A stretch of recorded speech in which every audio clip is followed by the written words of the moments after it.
This video is brought to you by the Critical Language Service.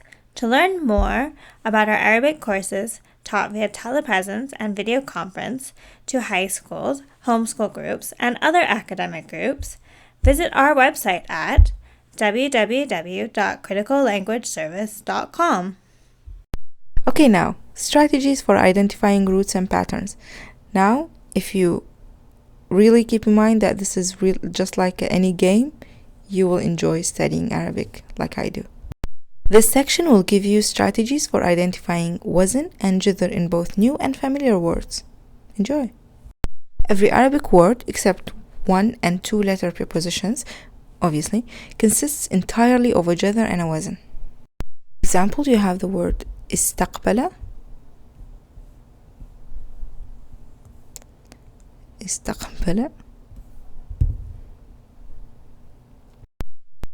So we have استقبل, which means to receive someone in your place, to accept someone in your place, to allow a person in your place. And just like any other words in Arabic, as we said, it's made of a pattern, a jadr, wazn pattern, and a root jadr. In this case, the jadr is قبل, قاف, باء, لام. This is the root. هذا هو الجذر.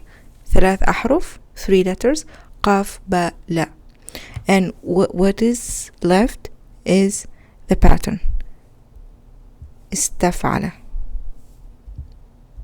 And if you look at the chart we showed you earlier, we have استقبل. If you change قابل with the place holding generic letters, فعل, it's استفعل, and it's pattern number 10.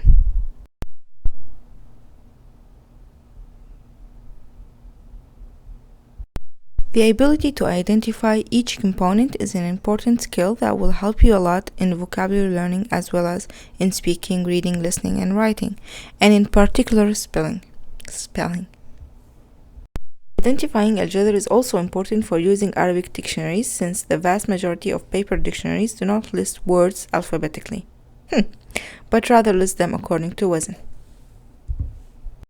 Whereas electronic dictionaries use third person singular هو while listing the words.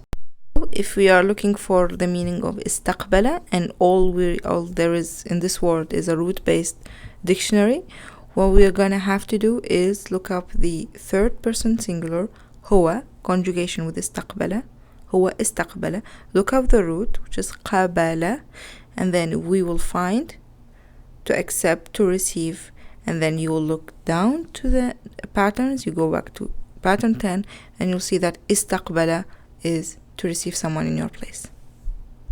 Whereas in an electronic dictionary, thank God for new age technologies, all you have to do is obviously put the word, get the meaning in the third person singular. So if you have استقبلت, God forbid, if you have she received, you'll have to conjugate it with هو استقبل and look it up. Same thing for التحقت, you'll make it back to التحق, he joined rather than she joined. Or التحقنا, we joined, you have to get it back to التحق. Always put the verb of any pattern in the third person singular هو. Now for the fun part, identifying roots and patterns. Identifying al-jadr, the root, is a skill that takes practice. To identify al-jadr, look for 3 core consonants. The following cases are straightforward. You have دخول, مثل, بارد, وزارة. دخول means entry, and the root is دال, خاء, لام. دخل. Now let's look at مثل.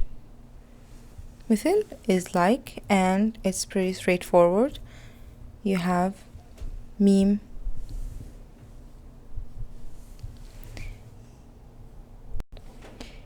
ميم, ثاء, لام. The root is ميم, ثاء, لام. Next we have the word بارد, Barid means cold, and the root is the 3 consonants ba, ra, dal. Remember, alif can never be part of a root. And at least we have the word wizara. Wizara means ministry, and the 3 consonants are waw, zad. Remember, alif can never be part of a root, and ra, wa, za, ra, waw, zad, ra. And as you can see, دخول مثل بارد وزارة, we extracted the جذر pretty easily. These are easy words. Okay, now roots of other words may be less obvious. And to find the root, as you remember, there are a couple of steps to do. First, you need to delete any verb or pronoun prefixes and pronoun suffixes and alif lam. So everything that doesn't belong to the actual meaning, the basic meaning, has to be removed. Alif lam, pronoun suffixes and pronoun suffixes. Also look for long vowels, especially alif, but not hamza, the alif. And also eliminate the consonants noon, ta, sin and mim. These letters often belong to the pattern. If there are more than 3 letters in a word, eliminate these first. Okay, let's apply these rules with these words: مشغول, مستقبل, يلتحق, الاقتصاد. So, مشغول means busy. We look for any extra letters. Alif lam, we don't have it. So we look for mim. Obviously we have mim and a long vowel waw. So we are left with sheen, ghain, lam. This is the root. All we did is take out the long vowel waw and mim. And now we have mustaqbal. Mustaqbal means future. Quick look, you can identify the 3 letters that you need to get rid of, namely mim, sin, ta, and we have the root qaf, ba, lam. And for yaltahaq, to join, as you can see, we have the long vowel ya and ta, the consonant ta, which is one of the 4 letters that you should get rid of first, and we're left with la, lam, ha, and qaf. It's pretty easy once you know what to get rid of. And for al-iqtisad, economy, it's very obvious now. What you need to get rid of is alif lam, the alif lam for definite article, and alif, because alif is never part of a root, the ta and the other alif, and you're left with qaf, sad, and dal. Voila. So when we say that these words are less obvious to identify the root of, because we got a lot of things to take out, like mim in mashghul and waw in mashghul also. In mustaqbal you got rid of mim, sin and ta. For yaltahaq you had to get rid of ya and ta, and in al-iqtisad it's maybe the easiest because you got to get rid of alif lam, alif, ta and alif, all following into the rule of the things that you need to get rid of.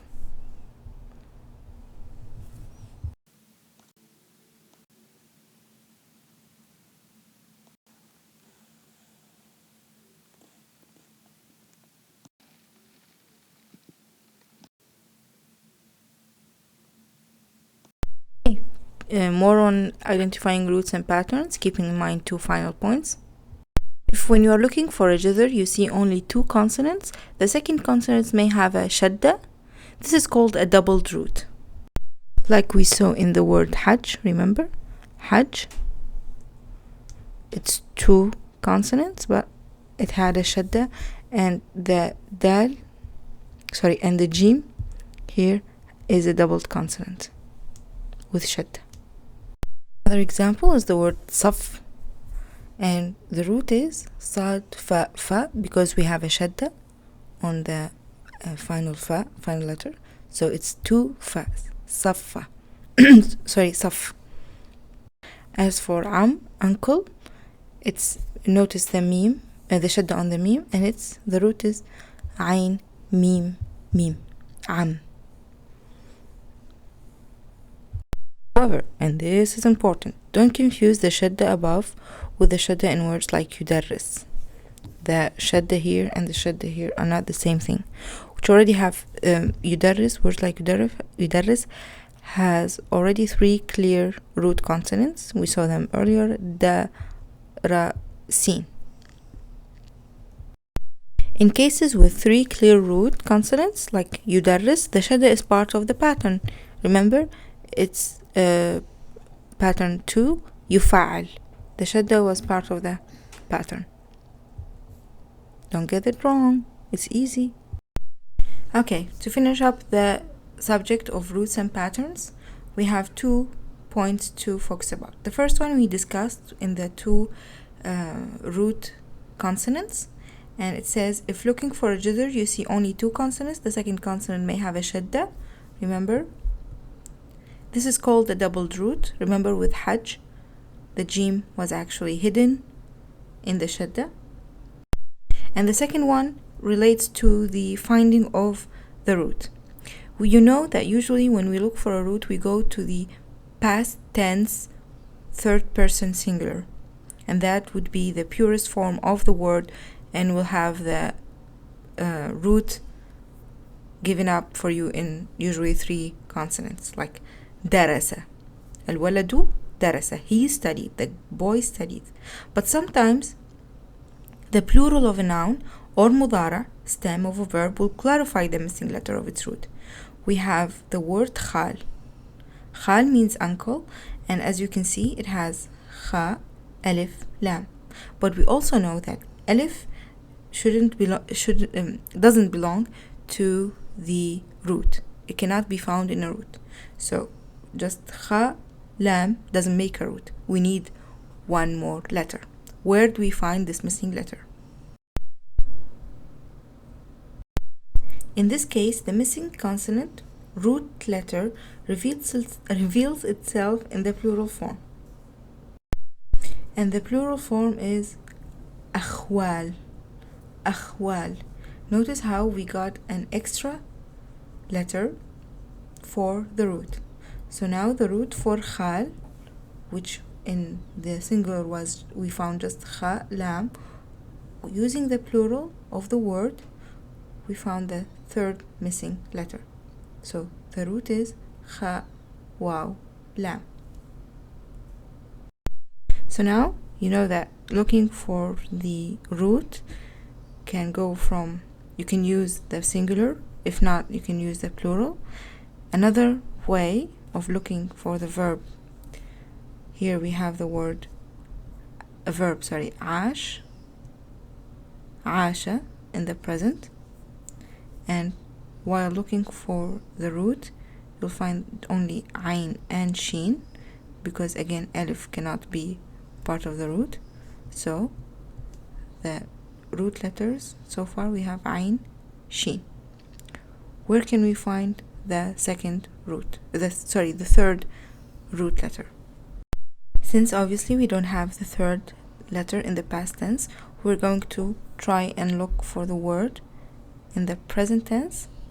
And the present is, can you tell me what the present of ash? It's ya'ish. And lo and behold, we have an extra letter for the root. So we have ayn, we found earlier, and sheen,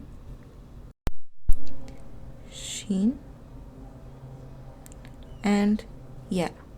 Notice that the first ya, this one, belongs to the tense, so you have to get rid of when you are looking for the root.